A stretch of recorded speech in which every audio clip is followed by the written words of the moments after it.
ನಮಸ್ತೆ ಎಲ್ರಿಗೂ. ನಾನಿವತ್ತೊಂದು Schezwan fried rice ರೆಸಿಪಿನ ತೋರಿಸ್ತಾ ಇದ್ದೀನಿ. ಇದು ಗೋಬಿ ಜೊತೆಗಂತೂ ಒಳ್ಳೆ ಕಾಂಬಿನೇಷನ್ನು.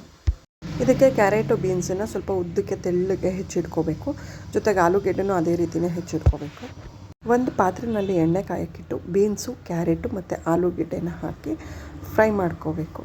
ಅದಕ್ಕೆ ಹಸಿ ಬಟಾಣಿ ಇದ್ದರೆ ಹಸಿ ಬಟಾಣಿ ಹಾಕ್ಕೋಬೋದು, ಇಲ್ಲ ಅಂದರೆ ನೆನೆಸಿರೋ ಬಟಾಣಿನಾದರೂ ಹಾಕ್ಕೋಬೋದು. ನೋಡೋದಕ್ಕೆ ಎಷ್ಟು ಕಲರ್ಫುಲ್ಲಾಗಿ ಕಾಣಿಸ್ತಾ ಇದೆ, ತುಂಬ ಚೆನ್ನಾಗಿ ಬರುತ್ತೆ ಟೇಸ್ಟ್ ಮಾತ್ರ. ಇದನ್ನು ಹಾಕಿಬಿಟ್ಟು ಒಂದು ಸ್ವಲ್ಪ ಉಪ್ಪು ಹಾಕಿಬಿಟ್ಟು ಮುಚ್ಚಿಟ್ಬಿಟ್ರೆ ಈ ತರಕಾರಿ ಎಲ್ಲ ಫ್ರೈ ಆಗುತ್ತೆ. ಈ ತರಕಾರಿ ಫ್ರೈ ಆಗೋ ಅಷ್ಟರಲ್ಲಿ ನಾವು ಮಿಕ್ಸಿಗೆ ಒಂದು ರೆಡಿ ಮಾಡ್ಕೊಳ್ಳೋಣ.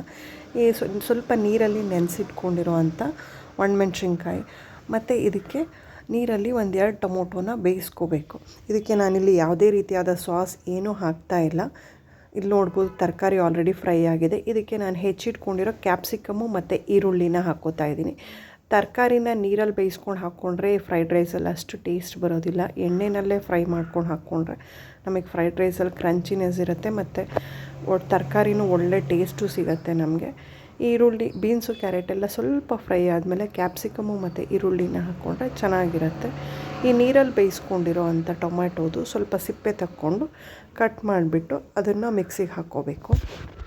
ನಾನು ಒಂದಿಷ್ಟು ಒಣಮೆಣ್ಸಿನ್ಕಾಯಿ ತೊಗೊಂಡು ಮೊದಲೇ ನೀರಲ್ಲಿ ನೆನೆಸಿಟ್ಕೊಂಡಿದ್ದೀನಿ. ಅದನ್ನು ಮತ್ತು ಈ ಟೊಮೊಟೊನ ಎರಡನ್ನೂ ಮಿಕ್ಸಿಗೆ ಹಾಕ್ಕೋಬೇಕು. ಇದ್ರ ಜೊತೆಗೇ ಸ್ವಲ್ಪ ಶುಂಠಿ ಮತ್ತು ಬೆಳ್ಳುಳ್ಳಿ.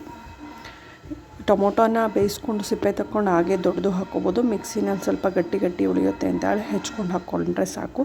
ಇದಕ್ಕೆ ಸ್ವಲ್ಪ ಶುಂಠಿ, 1 ಇಂಚಷ್ಟು ಶುಂಠಿ, 1 ಬೆಳ್ಳುಳ್ಳಿ ಹಾಕಿಬಿಟ್ಟು ಸಣ್ಣಕ್ಕೆ ರುಬ್ಕೋಬೇಕು. ಇದು ನೋಡಿ ಕಲರ್ ಎಷ್ಟು ಚೆನ್ನಾಗಿ ಬಂದಿದೆ. ಈ ಕಲರ್ ನೋಡಿದ್ರೇ ಎಷ್ಟು ಖುಷಿಯಾಗತ್ತೆ. ಸೆಜ್ವಾನ್ ಫ್ರೈಡ್ ರೈಸ್ ಅಂದರೆ ಇದು ರೆಡ್ ಇರಬೇಕು. ಈ ಏನು ತರಕಾರಿ ಫ್ರೈ ಮಾಡ್ಕೊಂಡಿದ್ವೋ ಅದಕ್ಕೆ ಈ ಪೇಸ್ಟ್ ಹಾಕ್ಕೊಂಡು 1 ನಿಮಿಷ ಫ್ರೈ ಮಾಡ್ಕೊಂಡಿದ್ದೀನಿ. ನಾನಿಲ್ಲಿ ಯಾವುದೇ ರೀತಿ ಸೋಯಾ ಸಾಸ್ ಏನೂ ಹಾಕಿದೆ.